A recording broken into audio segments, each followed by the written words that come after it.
መሪዎቻቸውን ብዙ ጊዜ አይወዱም፣ ይቃወማሉ፣ ምን ይላሉ። ጀርመን የሚል ነገር ሲኖር ግን በቃ ልባቸው ይመታል፣ ጸጉራቸው ይቆማል፣ ነርቫቸው ይኮማተራል። ስለ ጀርመኒ መናገር አትችልም። ሁሉም መንግስትን የሆነ ነገር የሚለው ነገር ስለ ሀገራቸው ስለ ብሔራዊ ጥቅማቸው በፍጹም መደራደር አይቻልም። ሀገር ለድርድር አትቀርብም። የብሔራዊ ጥቅም ጉዳይ የአንድ ግለሰብ አሊያም ቡድን ጉዳይ ብቻ ሳይሆን የህዝብ ጉዳይ መሆን አለበት። የሀገር ቀጣይነት ህልውናን የሚያረጋግጡ ጉዳዮች የሀገር ደህንነት፣ የኢኮኖሚ ነጻነትና ሉዓላዊነትን በመረዳት ብሔራዊ ጥቅምን ማስጠበቅ ያስፈልጋል። የልዩነት ሀሳብን ነቅሶ በማውጣትና ሉዓላዊነትን በመረዳት ብሔራዊ ጥቅምን ማስጠበቅ ያስፈልጋል። የልዩነት ሀሳብን ነቅሶ በማውጣት ኢትዮጵያዊነትን በማወቅ ለብሔራዊ ጥቅም መከበር ዘብ መቆም እንደሚገባ የፖለቲካ ሳይንስ ተንታኞች ይገልጻሉ። ከዚህ በፊት የነበረው የምናውቀው የተለመደው የዓለም ስርዓት እየፈረሰ የግጋት መሩ የዓለም ስርዓት እየፈረሰና ሀገራት ህልውናቸው እንደ ሀገር መቀጠላቸው ኤግዚስተንስ ሰርቫይቫላቸው አደጋ ላይ ይወደቅበትና በተቻለ አቅም የራሳቸውን የግዛት አንድነትና ሉዓላዊነት አስከብረው ለመቆየት ጥረት የሚያደርጉበት ነው።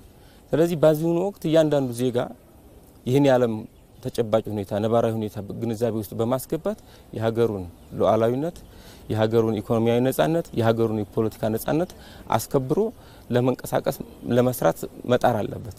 የውል ጉዳዮቻችንን ሊስት አውት ማድረግ አቅቶናል፣ አልቻልንም።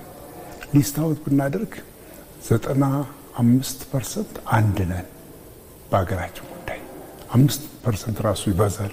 የውል ጉዳዮቻችንን ካወቅን መልካችን እኮ እያሸነፈ አንድ እያደረገን ነው። አስተሳሰባችን ነው አንድ መሆን ያቃተው። ብዙ ፈተናዎችን አብረን አልፈናል፣ ብዙ ችግሮችን አብረን አልፈናል።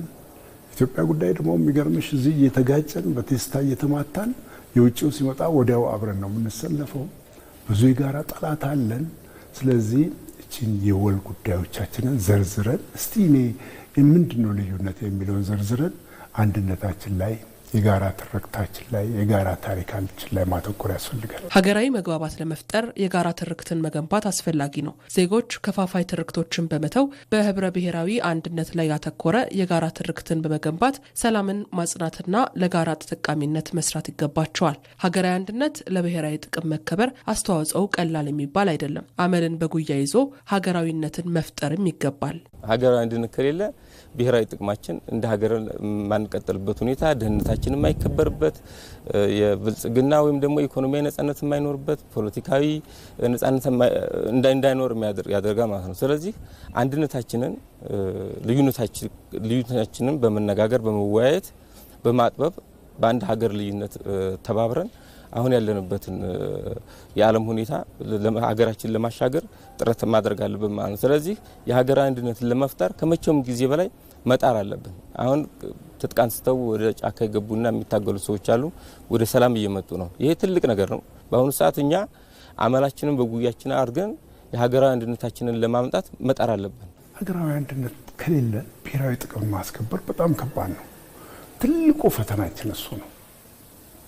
ሀገራዊ አንድነት ከሌለንና አንዱ ሲሄድ ሌላው ወደ ኋላ የሚሰብስ ከሆነ፣ አንዱ ሲሰራ ሌላው የሚያደፈርስ ከሆነ ወደፊት የመሄድ እድላችን በጣም የጠበበ ይሆናል።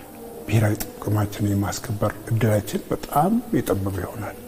አንዱ የሀገሩ ጉዳይ ሲያንገበግበው ሲያቃጥለው ሌላው አሳልፎ የሚሸጥ ከሆነ አንድነቱ ከሌለ ብሔራዊ ጥቅም ማስከበር አስቸጋሪ ይሆናል።